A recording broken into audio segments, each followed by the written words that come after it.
Assalamu alaikum. Adakan Gülsembay, sizlerge ilgili kalayız. Abdullah İmankolov menen Tınar Kurbanaliyev uşul jerde жүрүшөt. Алар да сиздердин партиядабы? Жооп. Биздин партияда каякта жүрүшөт алар? Каякта жүрүшөт? Булар биздин партияда эмес.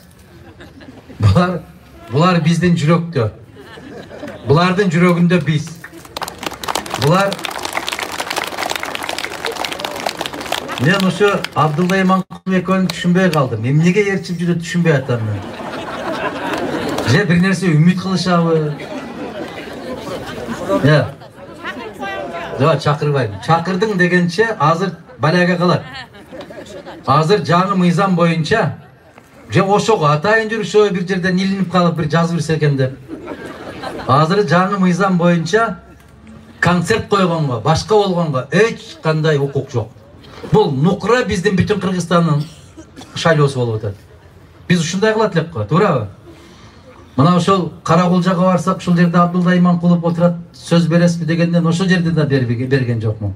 Анан Абдулла Иманкулов шайлоо чогулуш бүткөндөн кийин чай ичип отурсак айтып атат.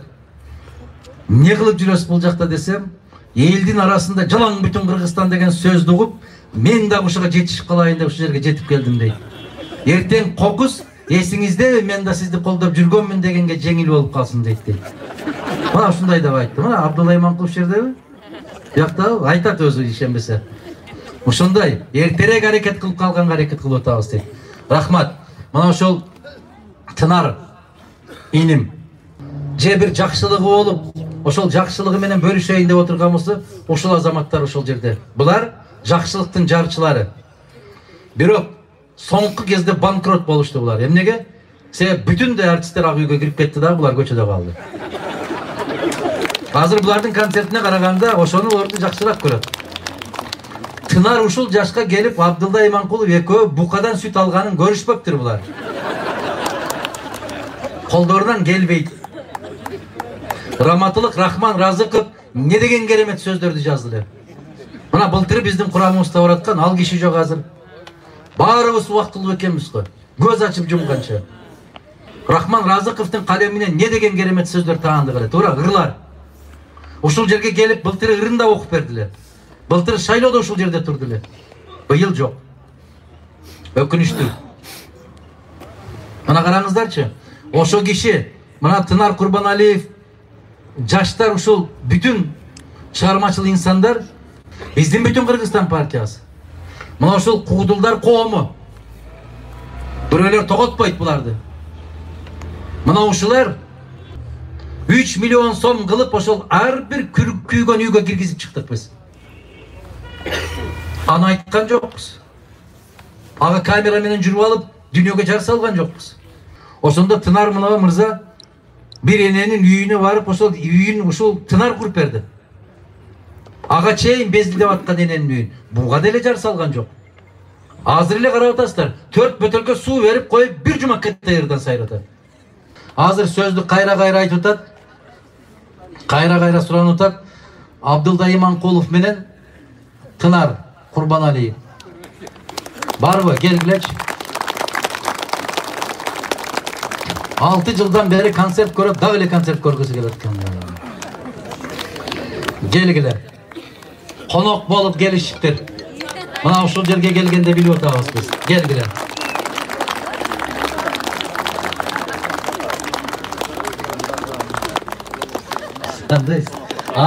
Азыр момда кепка кийген мода ушундай азыр. Тынарда да ошондой. Жарашабы, жарашпайбы? Башта биздин биринчи жетекчилер Усубалиев, Масалиевтер кандай шляпа кийсе, биздин директорлору, мугалимдери да ошондой шляпа кийип алат эле. Азыр билди, момда кепка кийишип калып. Ассаламу алейкум, урматтуу аксылык туугандар. Мен биринчи эле сөзүмдү айтып коеюн, урматтуу туугандар. Биз азыр бир да партияга балет эткен жерибиз жок. Себеби шарт ушундай.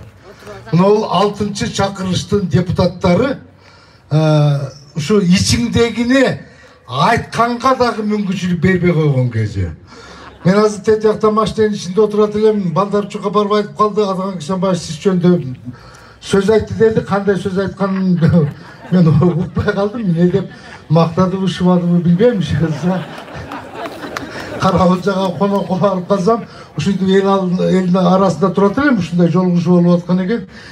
Анан бүткөндөн кийин каяктан жүрөсүз деп чайда жолугуп атпайлыбы. Мен айттым, азыр элди көрүп алып чогулган элди, на всякий случай мадмаркка көрүнүп кое берейинчи, эмне болот эмне жок деп дедим мен. Себеби азыр бардык саясатчылар, кыргыздардын бардыгы ушинтип кеткен. На всякий случай бирөөлөргө барып көрүнүп коюш керек да. Урматтуу туугандар, азыркы шайлоо таптакыр башкача өтөт. Кыргыз мамлекетинин жараны катары биздин дагы оюбуз, биз дагы бүтүн Кыргызстандык эле эмес, каалаган любой партиянын жолугушу болуп аткан болсо, ошол жерге барып жок дегенди укканга акыбыз бар деп ойлойбуз. Бир гана жери, урматтуу туугандар, бардык эле партиялар жаман эмес, бардык эле партиялар жакшы эмес. Ошонун арасында тандап ала турган талапкерлер бардык партияларда бар туугандар. Азыркы шайлоо ушундай жакшы мүмкүнчүлүк, мейли бир мандатуудан кетип атабы, мейли партиянын катарында кетип атабы, ушу алма үзгөндөй гана тандап алса болот туугандар. Эгерде ушул шайлоодон тандап ала албай талапкерлерди, депутаттарды жаңылышкан болсок, анда биз адатыбызча барып президенткеби, өкмөткөбү, жогорку кеңешкеби арыз арманыбызды айтканга эч кандай акыбыз жок. Мен бардык партияларга ак жол каалайм, ошонун ичинде сиздерге да ак жол ылайым, ошол жактан жолугушкандай бололу.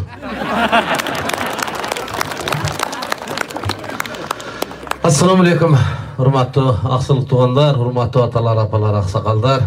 Сиздер менен ушундай Аллахтын жакшы күндөрүнө жүзгөчүп атканыбызга Кудайга миң бете шүгүрчүлүк. Мен айта турган сөздү аксакал агайым айтып өттү. Мен ушул кишини угам, ушул кишини сыйлайм. Ушул аксакалдарды укпай отуруп эмне болуп атканыбызды өзүбүз жакшы билебиз. Ошон үчүн ушул кишинин сөзүнө мен толук кошулам. Биз бул жака коноктоп келгем. Анан ээрчитип улайын десем, ушул эле калтыр мен ээрчите турган, башка эч ким болбойт. Анан аксакалым ээрчитип жүрүп, анан ушундай жолугушуу болуп атат дегенден келип, сиздер катары, эл катары агайлардын программасын угуп кетели деп алгыздарга келип отурабыз. Биз сиздердей эле жолугушууга келген конокпуз. Жолугушуудан кийин булар кеткенден да бошпуз. Абдулла экөөбүздү каалаган жерге алып барып чай бергенге мыйзам жол берет экөөбүзгө, бирок буларга жол бербейт. Бизди каалашканча келе берсеңиздер, бул ишиңиздерге ийгилик болсун. Рахмат. Мен көрдүңөрбү, ушулар дагы бизди пайдаланып кетти. Ушунча элге ким чай берет экен деп айта албай отурушуп, айтып алды ушундай. Бул дагы реклама болуп калды, кулактандыруу. Рахмат. Аллах ушундай күлкүгө, тамашага жеткирген болсун. Жакшылыктар болсун. Эки жигитибизге дагы ар дайым элдин арасында эл өзү издеп, эл чыксын, эл сүйлөсүн деп жүргөн даражага жеткире берген күндөрдү насип кылсын. Жигиттерге дагы. Койчу ошого сөз бергенден көрө дегенден Кудай сактасын. Туурабы? Ошондой сый урматта жүрө берсин азаматтар.